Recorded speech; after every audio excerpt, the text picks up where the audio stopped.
I'm Scarin Baron Vaughn, joined as always by my computerized companion, De-bate, and I've assembled some of the greatest minds in geekery to settle critical disputes like vampires versus zombies and oversexed camp counselors versus certain doom. Tonight we've got, from American Gods, Orlando Jones. Archers, Aisha Tyler. From Eastsiders, Bria Grant. And from Mythbusters, Adam Savage. I hope you're not afraid of the dork, because it's time for Sci-Fi Wire's The Great Debate. Welcome to The Great Debate.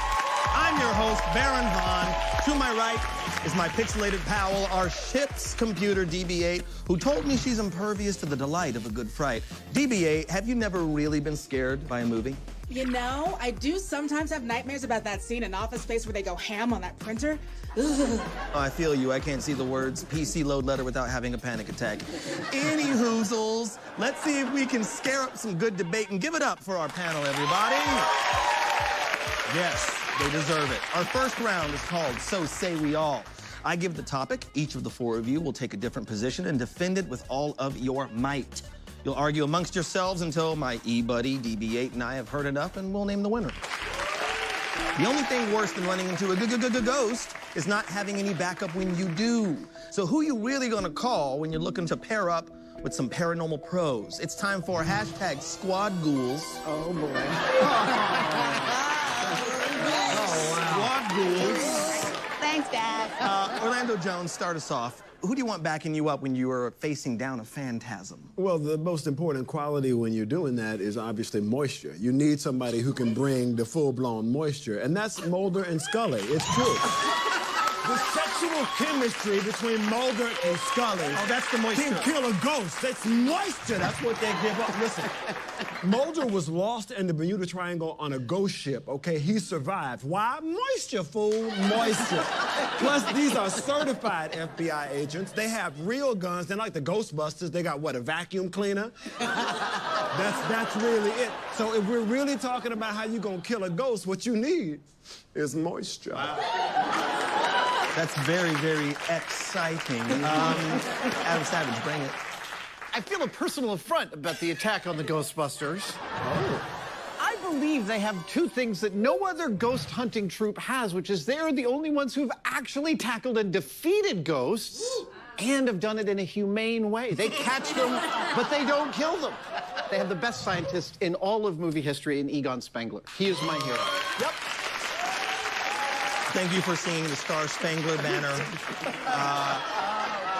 I ain't afraid of no jokes. Bria Grant, scare up another selection, please. Okay, I'm gonna go with the kids from Stranger Things.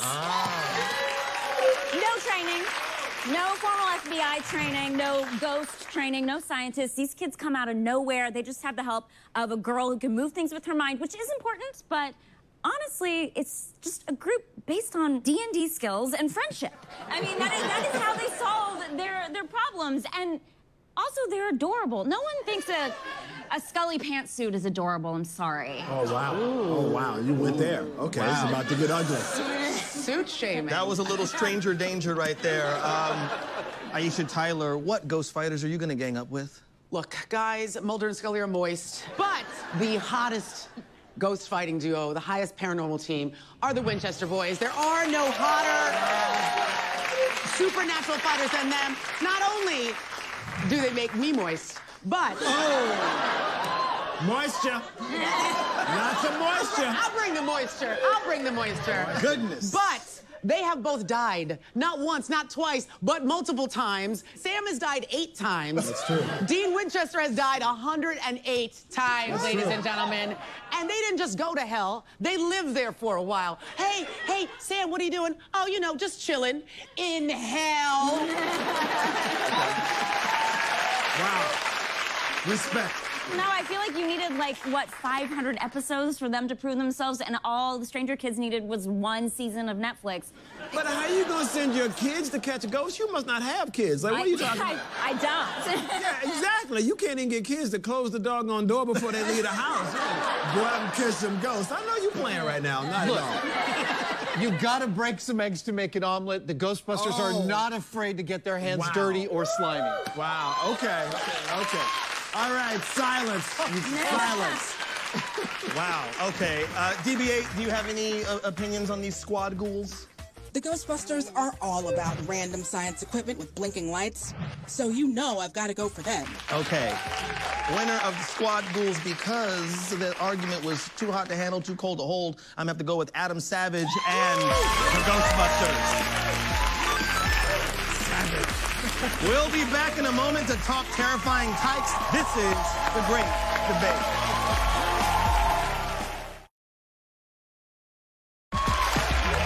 Welcome back to The Great Debate. I'm joined by my fellow horror junkies, Aisha Tyler, Bria Grant, Orlando Jones, and Adam Savage. This is the time when we switch over to some 2A argumentation in the round we like to call head-to-head.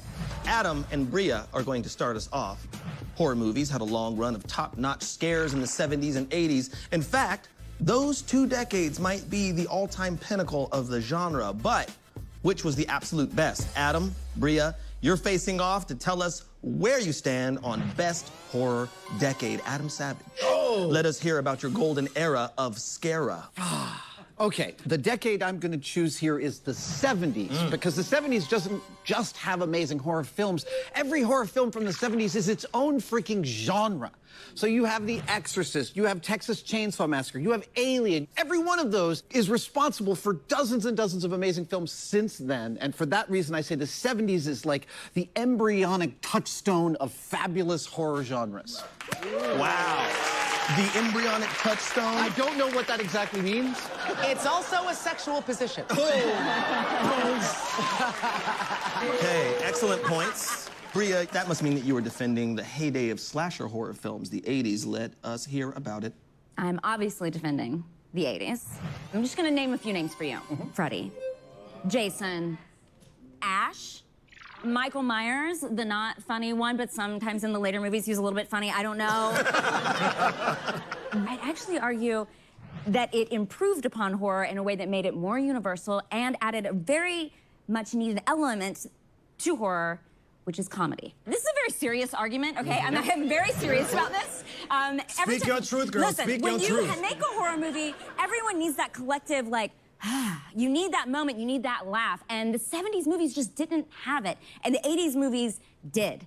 And that makes them better movies. And we're still using the tropes from the 80s, right? We're still worried about don't go be slutty, don't like move away from your friends during... Wait, I'm sorry, is don't go be slutty a Don't rule? go be 'Cause slutty is really important. I'm not familiar. I have really been doing it wrong. Wow, okay. I want to hear from Aisha and Orlando. I always like a nice, robust belly laugh right before a guy with razor blades attached to his fingers guts me from the belly button to the neck. So, ready. Yeah, that's just like a nice Saturday night. When I'm out being slutty, you know how it is. Orlando? Well, if you think I'm gonna go against sluttiness, you're sadly mistaken. Somebody's got to stand up for sluttiness on this panel. I submit to you that there are few things in horror movies funnier than Leatherface in that frying pan. What?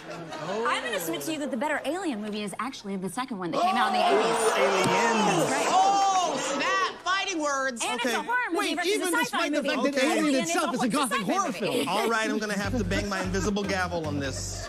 And for me, there's no way that I can hate tea on the 80s.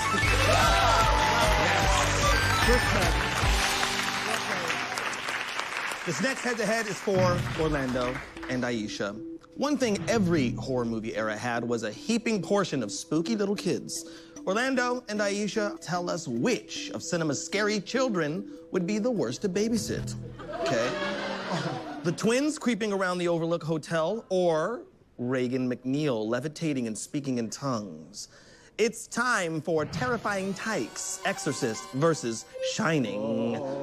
Orlando, would you please start us off? Look, Reagan told the priest to shove it up his ass. I mean, that's how she started. She's projectile vomiting, split pea soup all over the place. Who the hell gives somebody who's possessed split pea soup? Let's just move on. I don't want to get into the details of that. Her head is flipping around on her body. She's levitating off the bed, possessed by what was clearly a horny demon. Okay. Wow, okay. Aisha, it's your turn. Well, I respect your argument, Orlando, but if anybody here has kids, you know that Reagan was just having a normal mid-school tantrum. Because, like, she's trying to find her phone, or, like, she didn't get enough likes on Facebook. The twins from The Shining are the most terrifying kids in any horror movie ever. Because, like, twins are just upsetting normally. You can't tell them apart. You give the one with a nut allergy a peanut butter and jelly sandwich, and now you're in jail. Wow. Scary jail. Have a lot of legal consequences. It seems like there's a problem here. It's a litigious world. Yeah. Look, I think that the twins are leading you to a bad place, but Reagan is the bad place. You're right. I'm gonna have to take it back. The winner is all work and no play, but nowhere near dull. I'm gonna have to go with Aisha Tyler and the twins from Shining. Don't go anywhere. We'll be right back to find out what happens when people stop being polite to aliens, start getting real. It's a real story. This is The Great Debate.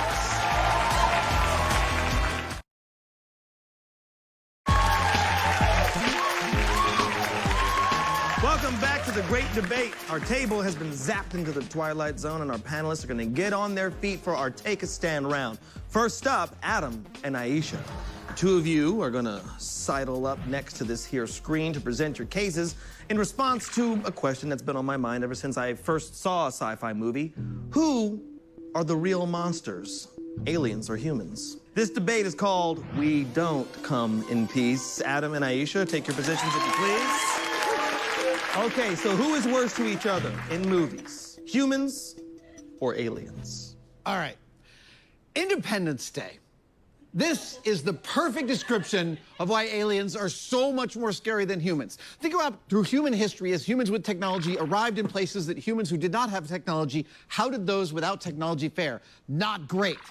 Aliens who show up on Earth with advanced technology are not here to make friends or to talk about space. They're here to take our precious natural resources, including our bodily fluids. Independence Day is exactly this description. E.T. I mean, look at him. He's just like a cute little bobblehead doll. He comes here, he just wants to hang out, maybe eat some Reese's Pieces, right? Watch some television. And then immediately we hook him up to wires and we jab him with stuff. Can't we just leave anything alone, humans? Okay, this is an outlier in science fiction movies because E.T. is cute, but let me just point out that groups of people are different than the individuals that make up those groups. And I think it's pretty clear that E.T. is not like the leader of his people. Space Jam.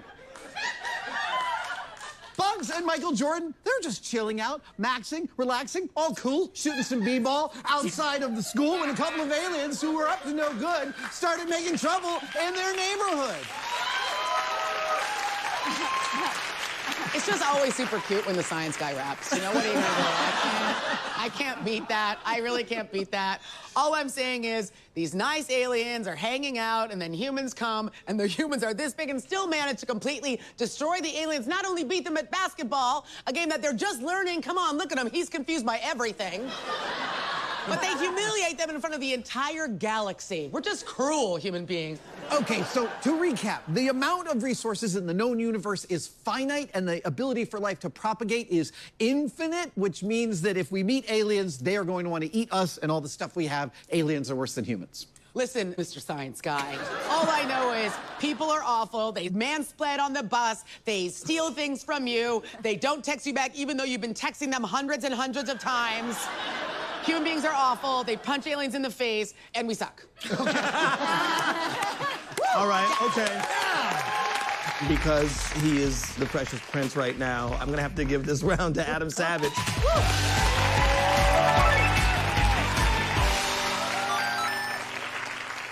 Now's the time in the show when we whisk Bria and Orlando away to some fanciful lands through the magic of chroma keying. It's time for It's Not Easy Being Green Screened.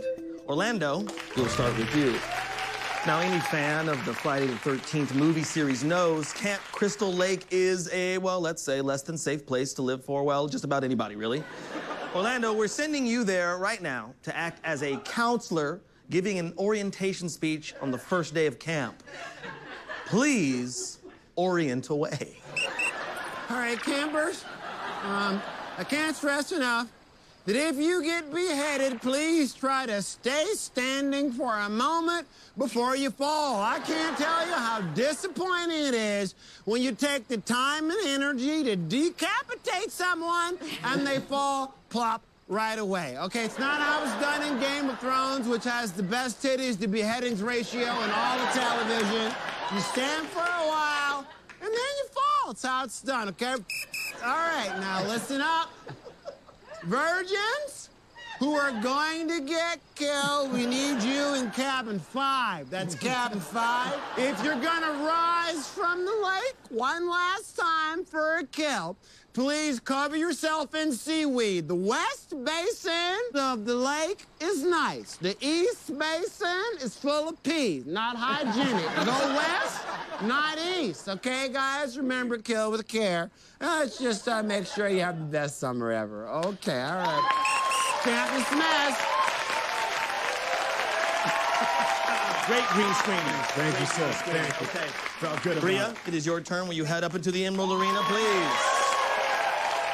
Bria, I want to see you as an HR worker giving some job reviews to horror icons. Let's see how this not-so-human resources interview goes. Take it away, Bria. Hey guys, I'm Natalie from HR, and we've received a few complaints I'm just gonna go over really quick. All right, first up, Bob Werewolf.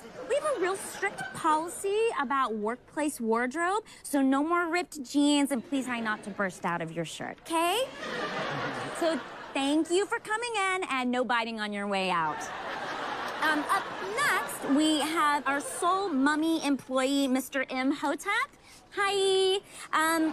We all like tchotchkes on our desk. I have a bunch of Disney ones. They're super cute, but we need to address all of the urns that you've been keeping, okay? We have a limit here at the office, and that limit is 0, and you have 17. And lastly, we don't appreciate the mass emails for pyramid schemes, okay? Oh, there's some toilet paper on your shoes. Oh, I know, I'm sorry. That's just what you're wearing. Okay. Thank you. Give it up for Bria Grant, everybody. Wow. De-bate, do you have any thoughts on what you heard? I didn't know that there was a place where you could send teenagers where they just wouldn't come back. I want to hear more about that. And on that note, Orlando Jones wins as the camp counselor at Camp Crystal Lake. Yeah. When we come back, we'll reveal which of our panelists will go on to face off in our championship round right after this.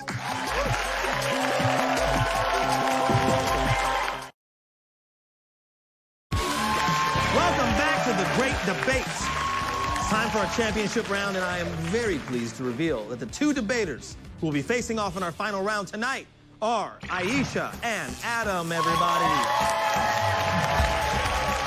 The 2 of you will be tackling the most hotly contested topic in the history of the horror genre. I want to know which undead menace is the most monstrous monster, vampires or zombies?